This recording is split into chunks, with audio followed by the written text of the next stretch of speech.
Je m'appelle Adama Gueye, je suis étudiant de la 5e année de chirurgie dentaire et je suis le président de la promotion 48 de cette année-ci. Vraiment, c'est un honneur et un grand plaisir pour moi d'être le président de cette promotion. Vraiment, je remercie encore une fois l'ensemble des membres de la promotion qui m'ont choisi donc, à ma modeste personne. Et vraiment, c'est un grand honneur pour moi de leur remercier pour ça. Et la promotion 48, une promotion qui se distingue de par ses étudiants vraiment merveilleux, des étudiants ambitieux mais aussi courageux, qui depuis lors ont travaillé dur, ont eu une attitude vraiment assez remarquable au sein de cette famille d'Institut Odontomassologie. Vraiment, c'est une faculté d'excellence. On nous apprend l'art mais aussi la science des médecines dentaires. C'est vraiment quelque chose que nous, en tant que les étudiants de cette faculté de médecine, de pharmacie et d'odontologie, nous avons cette chance. Je dis souvent aux étudiants que nous avons cette chance que Dieu nous a donnée. Porter une blouse blanche, être au service des patients n'est pas donné à n'importe qui. Vraiment, nous remercions le bon Dieu qui nous a donné tout ça et qui nous a guidés jusqu'ici. C'est aussi un plaisir pour moi, en tant qu'étudiant de la 5e année, mais aussi en tant que président de cette promotion, de témoigner à tout un chacun des membres de la promotion comme étant une personne vraiment géniale, comme étant une personne vraiment à qui on a tissé des relations de fraternité, des relations d'amitié, et ils ont montré vraiment une générosité sans mesure. Je vais également remercier nos professeurs, nos enseignants, qui depuis le début nous ont encadrés durant tout notre cursus. Vraiment, ils nous ont appris de bonnes habitudes à tenir en face d'un patient. Vous savez que la médecine, plus précisément les sciences dentaires, requiert une certaine attitude vis-à-vis des patients. C'est grâce à ces professeurs, c'est grâce à nos enseignants que nous avons eu à intégrer dans notre vie de toujours cette attitude qui nous servit même dans notre vie professionnelle, mais aussi dans notre vie personnelle.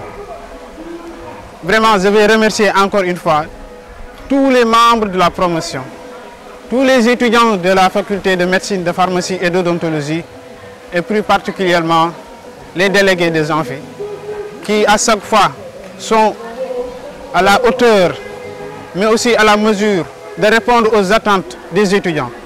Vous savez qu'ils ont toujours été des intermédiaires envers nos professeurs, envers nos parrains, envers nos marraines. Vraiment, nous les remercions pour ça.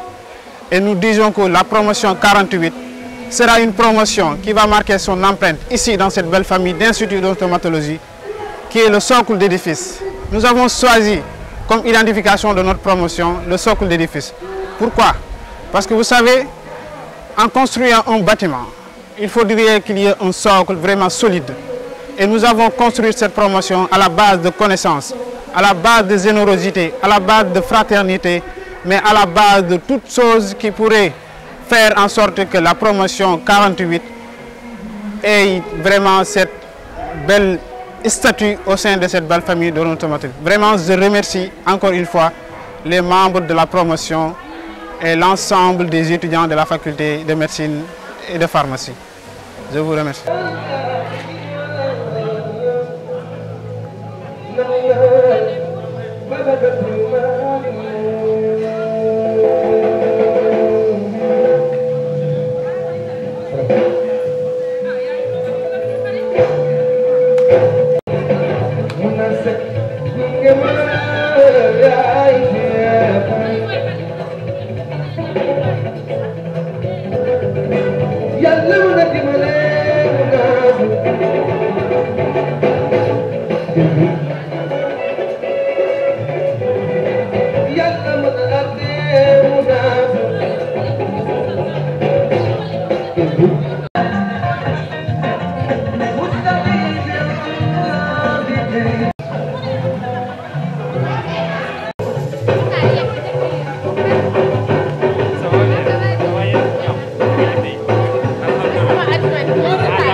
Vous devriez vous dire que vous avez la chance d'étudier les sciences médicales et les sciences dentaires.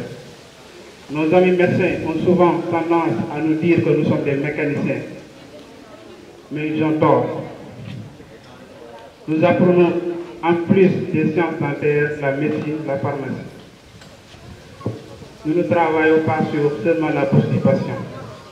Il y avait un professeur qui nous disait que l'homme n'est pas seulement une collection d'organes, mais juste une personne qui parfois ressent des émotions et sur le plan physique et moral montre qu'il est seulement un homme.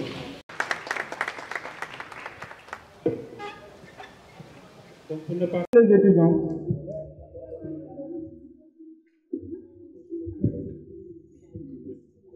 qu'est-ce que tu fais ici? Tu regardes ta place. Pardon? Regarde ta place, je dis. Qu'est-ce que tu fais? Bon, j'étais en train de penser un peu quoi. Ce temps-ci, je pense de tout et de rien. J'étais en train de penser quoi, c'est ça. Tu fais partie de la promo? Oui, bien sûr. Tu penses à quoi? Bon, pour dire vrai, je veux dire que je pensais à moi, quoi.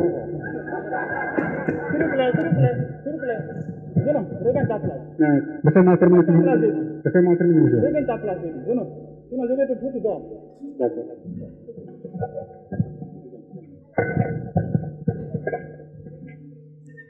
Monsieur? Oui, jeune homme. S'il vous plaît, je peux passer une information? Allez, vas-y et fais vite, hein. En fait, On a fait du tour de j'ai temps. perdu ma pièce d'identité. Je prie à celui ou celle qui l'aurait ramassée de me la rendre. Bon, il dit qu'il a perdu sa carte d'identité, il ose se plaindre devant tout le monde. Et franchement, vous ne réalisez pas, par respect. Et moi, je me questionnais sur ma propre identité, moi. Je me questionnais sur ma propre identité. Et vous m'avez demandé de regagner ma place. Mais lui, il a perdu sa carte d'identité seulement. Et nous, on a perdu notre identité depuis la première année. Quand même. S'il vous plaît, jeune homme, on n'est pas dans un cours de philosophie. Si tu répètes encore, je te fous dehors. D'accord, merci beaucoup. Bon, on va continuer le cours qu'on avait commencé la dernière fois sur la confection des modèles en plâtre, en prothèse. Ils avaient évoqué un mot dont le socle. Et qui peut me rappeler c'est qu'un socle? Monsieur. Allez, vas-y, essaye de te rattraper. Bon, pour dire vrai, franchement, monsieur, après une longue réflexion, je dirais que le socle ne peut être personne d'autre que moi. C'est moi le socle, quoi. S'il vous plaît, s'il vous plaît. Jeune homme, sors de ma salle. Mais monsieur, laissez-moi Sors de ma salle, laissez-moi argumenter au moins. Sors de ma salle. Mais monsieur, Jeune homme, sors de ma salle.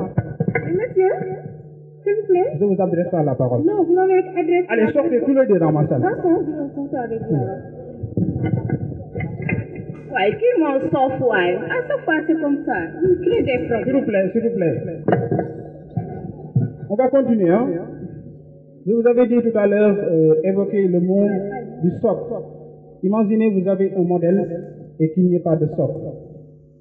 Il faut d'abord tenir en compte, lors des conceptions de vos modèles en plâtre, il faut qu'il y ait un bon socle pour que le modèle puisse s'asseoir sur un plan horizontal. Vous me faites comprendre? Ok. Donc, pour confectionner ce modèle, il faudrait qu'il y ait une certaine dimension. Bonjour prof. Bonjour. Comment vous allez? Ça va, Ça va bien, merci.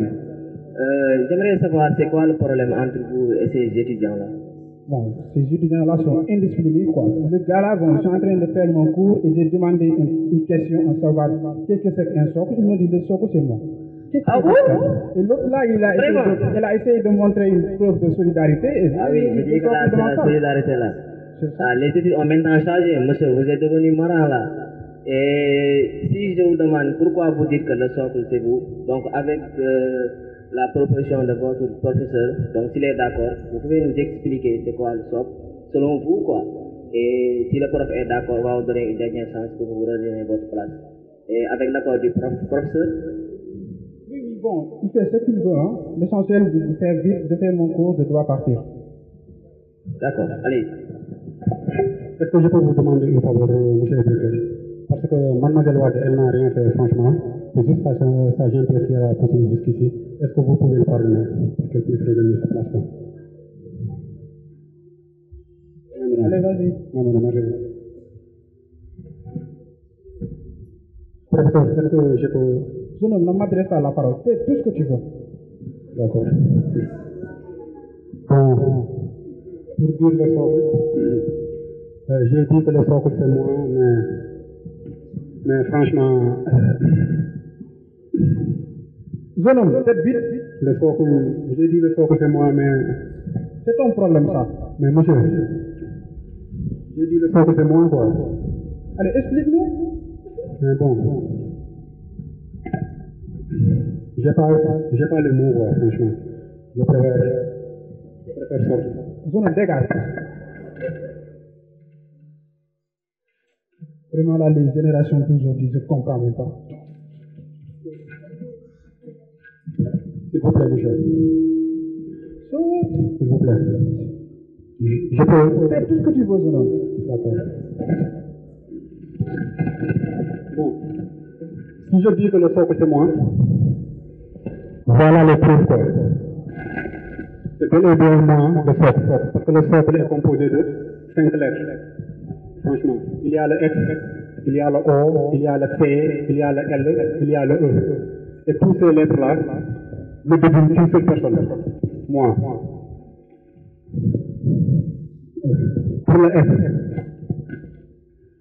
je déteste le S de la solitude et du stress qui nous ont solennellement secoués depuis le décrochage de notre bac S. Mais le S de la solidarité et de la sagesse a su supprimer le S de la souffrance et apporter le savoir. On dit quoi? S. Voilà, c'est ça. Donnons le O. Orgueil au début et ordre à la fin. Obsédé par cette idée d'atteindre obligatoirement l'objectif fixé par les études odontologiques. On va tous droit au fond d'un trou en forme de O, dont la seule persévérance peut nous faire sortir avec les ailes obsessionnelles sur nos omoplates. Les amis, on dit quoi? Voilà, c'est ça. Donnons le fait. Quiconque compte conquérir les cœurs de cette communauté conçue sur une diversité culturelle doit conformément contourner le circuit tracé par les coups qui crachent sur la couleur de peau. On dit quoi? Voilà, c'est ça. Donne-moi le L. Longtemps lavé le lac de lacunes, mais grâce à l'aide des tests qui ont su agrandir le L du leadership, on peut maintenant lire entre les lignes grâce à leur logique leçon. Bravo, cher prof. On dit quoi? L. Voilà, c'est ça. Effort après effort, les mains sont écorchées, le moral parfois ébranlé, la peur de nous égorger, mais la confiance est là pour nous épauler. On dit quoi? Voilà, c'est ça. Voilà pourquoi je disais que c'est moi le socle. Et c'est moi, je dis, nous tous, ici présents. Maintenant, le socle est en place, reposant sur un fondement de souffrance, de peur, de chance et de malchance, de colère, rempli de confiance, donc on peut bâtir notre très bel édifice. Voilà.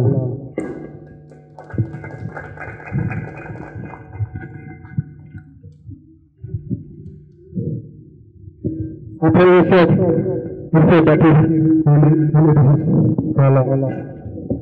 L'édifice, maintenant le E que j'emprunte à l'élégance pour exprimer nos émotions et expliquer à tous que nos cœurs sont dentelés de bonheur et ils ne seront jamais vides comme un secteur édenté. On dit quoi? Voilà. Deux comme déterminé, il y a une super décrocher notre doctorat, délivrer les parents de cette dure patience de mesurer. Deux comme dentiste, dentiste un jour et dentiste toujours. On dit quoi? Voilà, c'est ça. Le I de l'iceberg idéologique émergeant à la surface de cette immense inondement d'intelligence n'est rien d'autre qu'une illustration imagée de notre capacité intellectuelle. Et effort, on dit quoi? Voilà, c'est ça. Passe-moi le F de cette magnifique façade façonnée dans la fraternité et qui a facilement fait fuir cette fameuse faiblesse qui faisait flipper à fond de nous des conductes forts et fiables. C'est le F de la famille. On dit quoi? Voilà.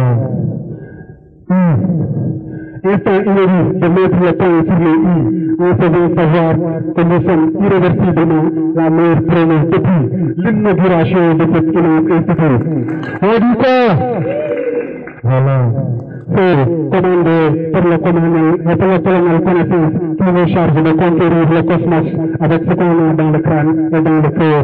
C'est le feu de la conscience. On dit quoi? Et enfin, pour goûter à ce magnifique fruit de l'excellence, il veut semer le œuf de l'effort dans le champ de l'espoir et attendre la pluie de l'expérience. On dit quoi? On dit quoi? On dit quoi? Socle de difficile. Jamais secoué, toujours secoué et jamais renoncé. Toujours, jamais, toujours et jamais. Voilà.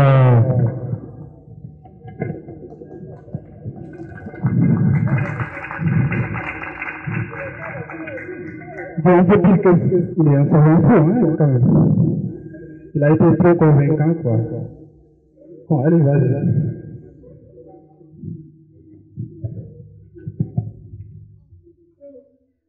Socle d'édifice. je dis bien, socle d'édifice. Nous sommes nombreux, vous êtes nombreux à vous demander, c'est quoi socle d'édifice? Pour comprendre la définition de ce mot et le choix de ce nom, nous allons vous définir socle et édifice. Un socle est un ensemble d'éléments, identiques ou non, je dis bien, identiques ou non, qui constituent la base ou le fondement de cette chose. Le socle fait de la chose ce qu'elle est. Et odontologiquement parlant, le socle est le résultat du mélange vigoureux et homogène d'eau et de plate. Je dis bien d'eau et de plate. Donc, imaginez-vous à quoi ressemblerait un modèle en plate sans socle? À rien du tout. Rien, je dis bien rien. Et tout comme le socle, le modèle en plate n'est rien du tout. La 48e promotion sortante d'odontologie dit que sans socle, la faculté de médecine, de pharmacie et d'odontostomatologie n'aurait pas 100 ans. Sans socle, on n'aurait pas de pharmacie. On y va à la définition du mot édifice. Un édifice est un ensemble constitué d'éléments, ou bien on peut dire aussi que c'est un ouvrage constitué de plusieurs œuvres d'art. Retenez bien ce mot, œuvre d'art. On peut dire aussi qu'un édifice est un monument. La 48e promotion sortante d'odontologie est un édifice, vu son nom, qui fait la diversité culturelle, la diversité de nationalités, car chacun de nous ici présent représente soit son pays, soit sa région. La 48e promotion sortante d'odontologie est un édifice, car avec même cette diversité, cela nous unit, nous sommes tous unis. La promotion du colonel Malik Mbaye est un édifice. La promotion du colonel Malik Mbaye est un édifice. Parce que, avec le nombre que nous sommes, nous constituons plusieurs œuvres d'art. Et vous n'êtes pas sans savoir que la dentisterie, mes chers, c'est de l'art. Oui, je dis bien que la dentisterie, c'est de l'art. La 48e promotion sortante d'odontologie est un monument. Vous n'êtes pas sans savoir que, à savoir le monument de la Renaissance, à savoir le monument de la liberté, ils sont là pour garder des souvenirs. Et vu notre nombre toujours, la 48e promotion sortante est un édifice, est un monument, parce que c'est avec nous que plusieurs changements sont survenus au niveau de cet institut dentaire. Socle d'édifice. Je ne sais pas ce que vous dites, mais moi je dis socle d'édifice.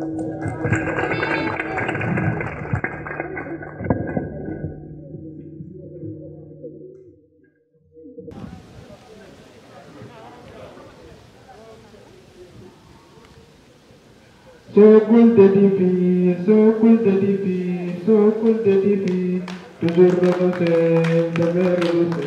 Socle d'édifice, jamais renoncé, toujours secouru.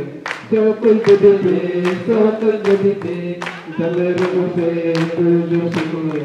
Socle d'édifice, socle d'édifice, socle d'édifice, jamais secouru, toujours renoncé. Socle d'édifice, jamais renoncé, toujours secouru. Socle d'édifice, toujours secouru, jamais renoncé. Merci à vous.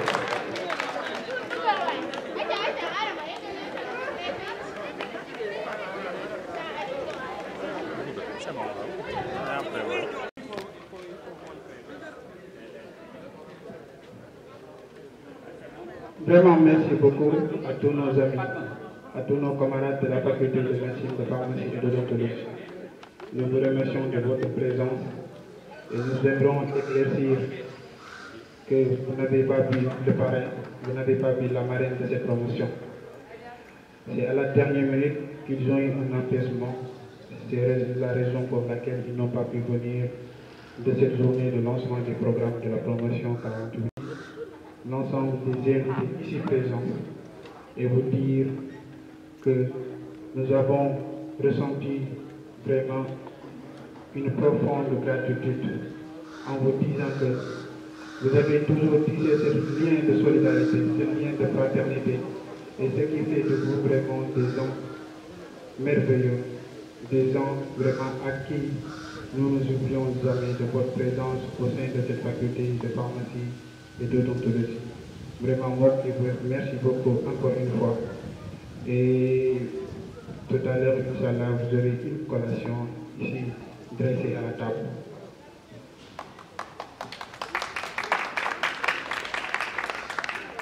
J'aimerais d'abord présenter les membres du bureau exécutif de la 48e promotion.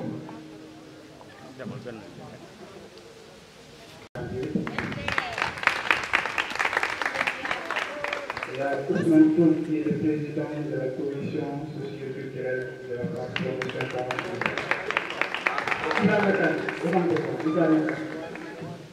Et puis il y a le président de la commission loisirs, environnement et sport.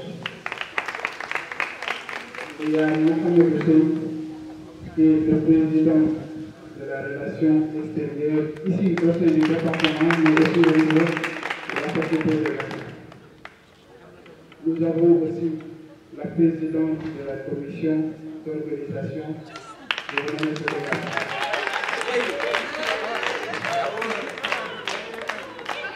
et le président aussi de la commission habillement public. Il y a aussi la commission de restauration, Il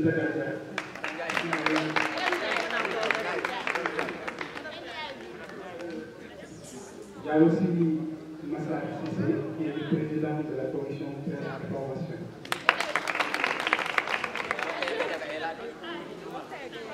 Il y a aussi Iroka Yagara, qui est la présidente de la commission habillement femme.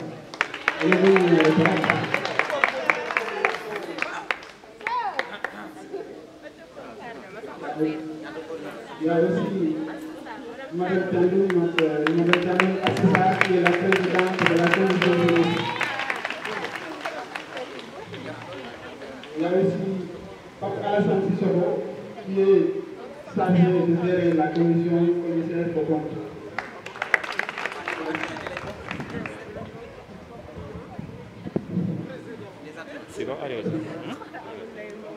Il y a aussi l'adjoint de la commission. L'adjoint de la commission de relations extérieures, Maïmouna Wade. Nous allons appeler aussi Bintou Sall, adjointe de la commission de la restauration. Il y a Rose Ndour qui est l'adjointe de la commission finance.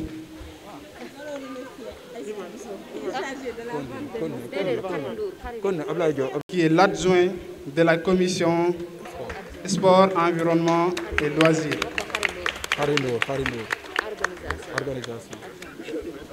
Harindou, elle est l'adjointe de la commission d'organisation.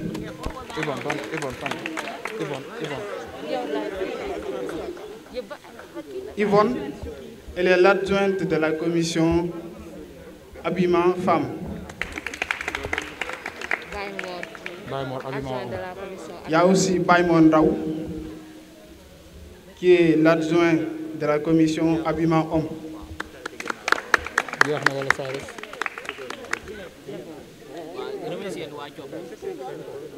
Il y a Zinette aussi, qui est l'adjointe de la commission socio-culturelle.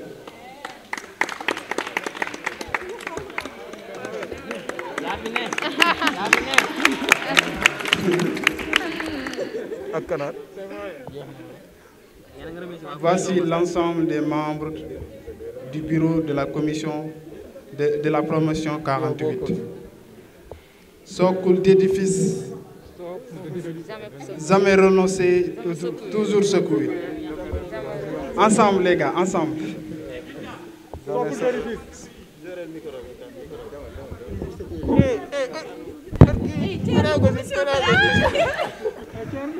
Vous avez oublié Tierno Amidou Dieng, qui est le président de la commission pédagogique.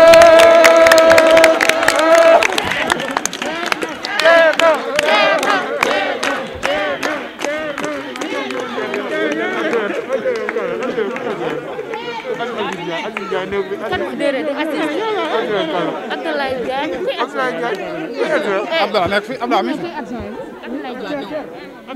Abdallah Diagne. Thier kay. Thier non kay. De la commission pédagogique. Il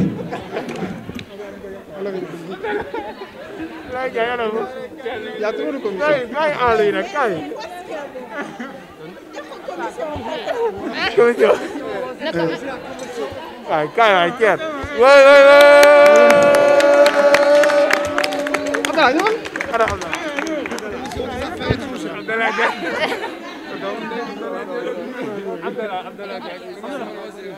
Directeur de l'institut. Non, après.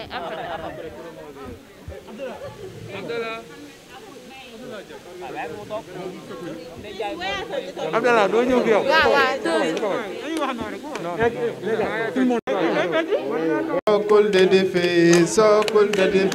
Socle de défi, toujours secoué, jamais renoncé, toujours secoué, jamais renoncé. Socle de défi, toujours renoncé, jamais renoncé. Socle de défi, toujours secoué, jamais renoncé. Socle de défi, jamais renoncé, toujours secoué.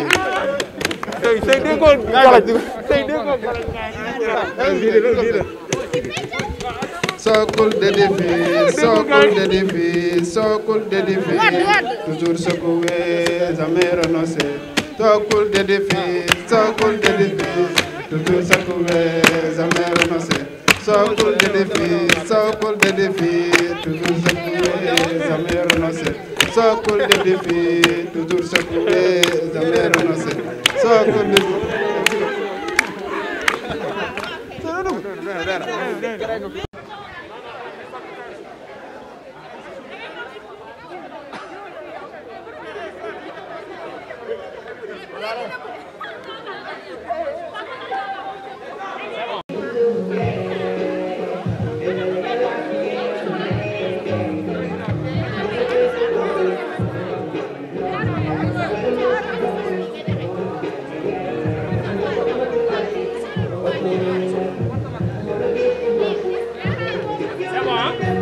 C'est bon. Ça reste. Masque pour tout le monde. Pour tout le monde, hein? Ouais, yégal len. Il y a photo corona et photo non corona, hein?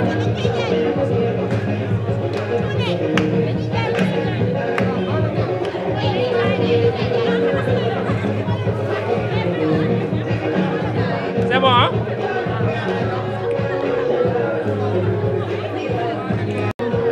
C'est bon. Ça reste. Ouais, je crois que c'est bon, hein?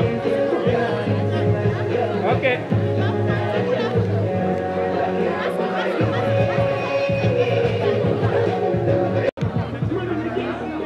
C'est bon, hein? Non, c'est bon, on dit. Les derrière.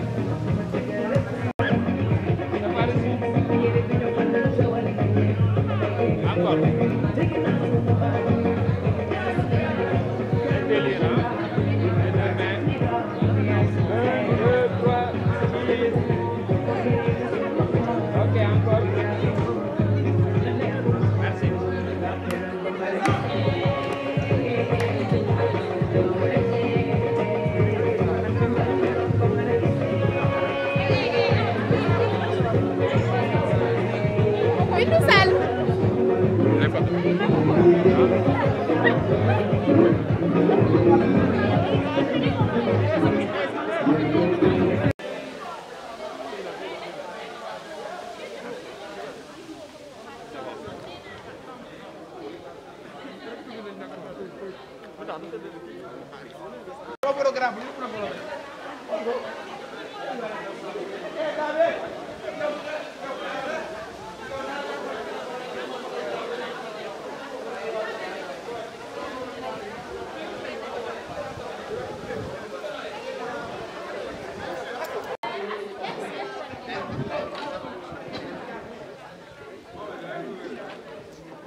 Bye.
fële ah.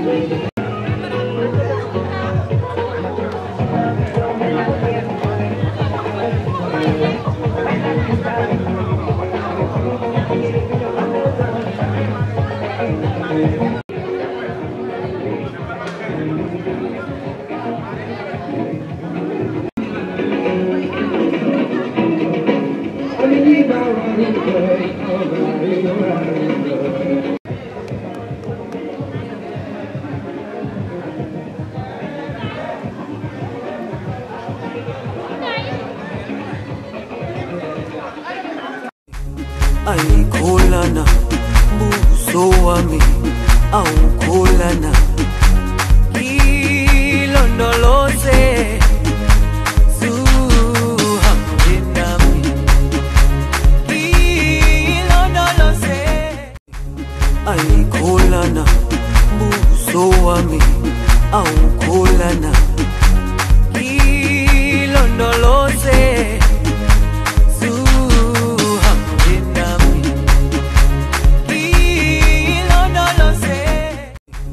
aikolana buso wami aukolana